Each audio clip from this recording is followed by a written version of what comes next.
Hey, what's up guys? You're watching the Angry Indian Show और आज हम बात करने वाले हैं डिफेंस अपडेट्स के बारे में। वीडियो आज इंपॉर्टेंट होने वाली है तो वीडियो को जरूर पूरा देखें। बात कर लेते हैं सबसे पहली अपडेट के बारे में जो कि अस्त्रा मिसाइल की तरफ से आ रही है।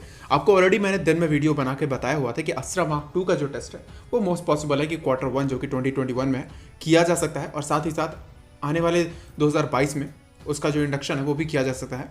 वो इंडियन एयरफोर्स के सभी फोर्सेस सारे फ्लीट में सारे एयरक्राफ्ट में मिराज और रफाल को छोड़ के सारे ही एयरक्राफ्ट में लगाए जाएंगे।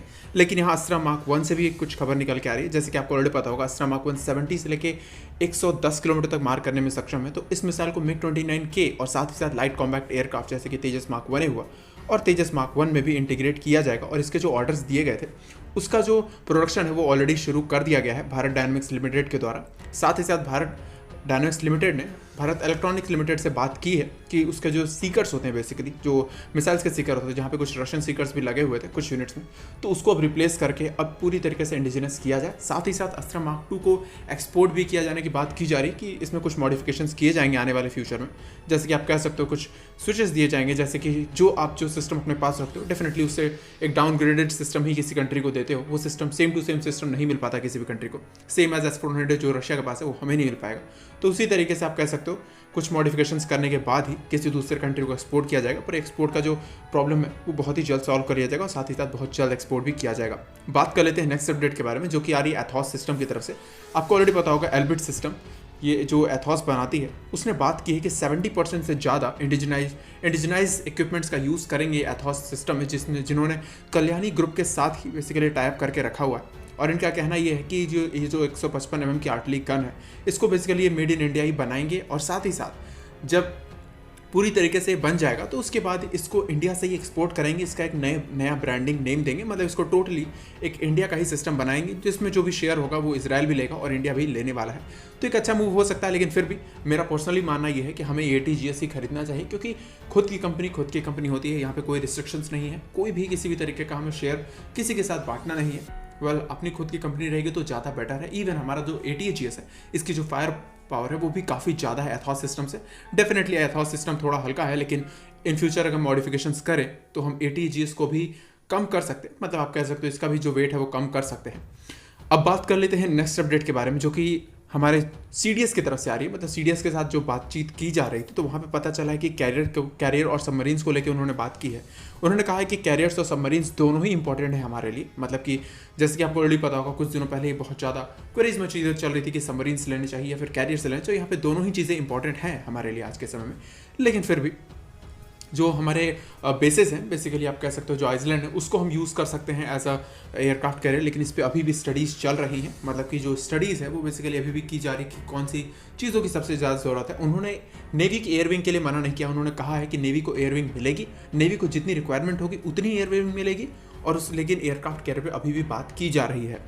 और इंडियन नेवी के चीफ का यहाँ पे ये भी कहना है कि हमें 2 aircraft carrier all the time operational चाहिए और 2 aircraft carrier at the time operational नहीं रह सकते क्योंकि ऑलरेडी बहुत ज़्यादा फ्यूल लगता है, बहुत ज़्यादा चीज़ें लगती हैं इन सारी चीज़ों में, बहुत ज़्यादा रिसोर्सेज यूज़ किए जाते हैं।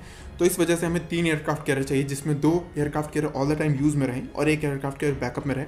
और एनीवे से अगर आप टाइम को देखोगे तो बेसिकली अगर हम विशाल को बनाना अभी शुरू भी करते हैं तो उसके बाद जो विशाल है वो 2035 तक ही आ पाएगा और उसके बाद हमारे पास टाइम रहेगा कि हम विशाल को आगे की ओर यूज़ कर सके या फिर INS विक्रांत को यूज़ कर सके। लेकिन INS विक्रमादित्य जो है वो 2040 हुआ या फिर 2040 से पहले ही रिटायर हो जाएगा जिस टाइप की उसकी कंडीशन रहेगी उसके समय में।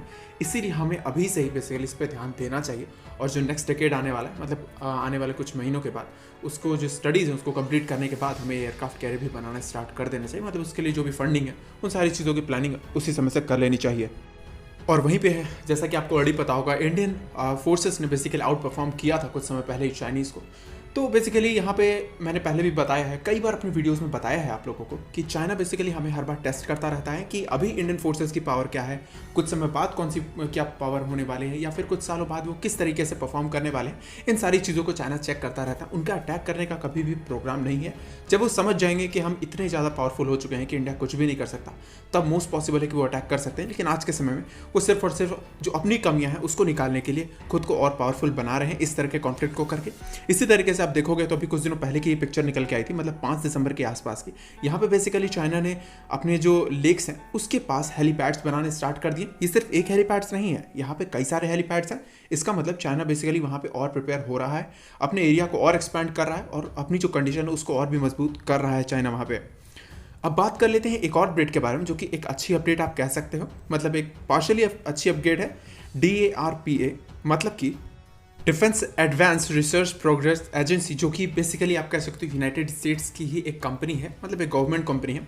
उसने X-61A करके एक जेमिनल्स एयर व्हीकल्स बनाए थे, मतलब GAV, जैसे हमारे पास स्वॉर्म ड्रोन्स है या फिर आप कह सकते हो दूसरे जो स्वॉर्म ड्रोन्स आने वाले हैं अल्फा एस करके, उस तरीके के इनके पास जो प्रोजेक्ट्स हैं वो चल रहे हैं। तो यहाँ पे बेसिकली इन्होंने अपने स्वॉर्म ड्रोन का टेस्ट किया है और ये बेसिकली स्वॉर्म ड्रोन्स एयरक्राफ्ट जो मदरशिप थी C-130J जो हरकुलस विमान है, जो हमारे पास भी ऑलरेडी है, उससे इसको बेसिकली टेस्ट किया और ये बेसिकली वहाँ से सक्सेसफुली निकला भी। उसने अपनी जो पूरी फ्लाइट थी उसको कंप्लीट की, जो भी डेटा था उसको मदरशिप को प्रोवाइड किया।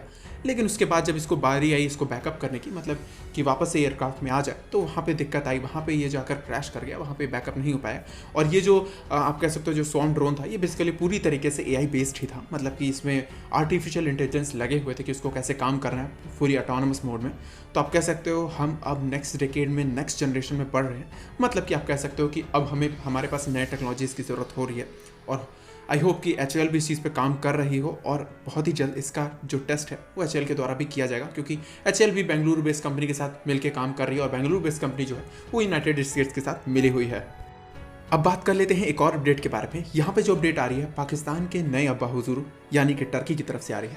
आपको ऑलरेडी पता होगा कि टर्की ने S-400 सिस्टम खरीदे थे, हमने भी खरीदे हुए।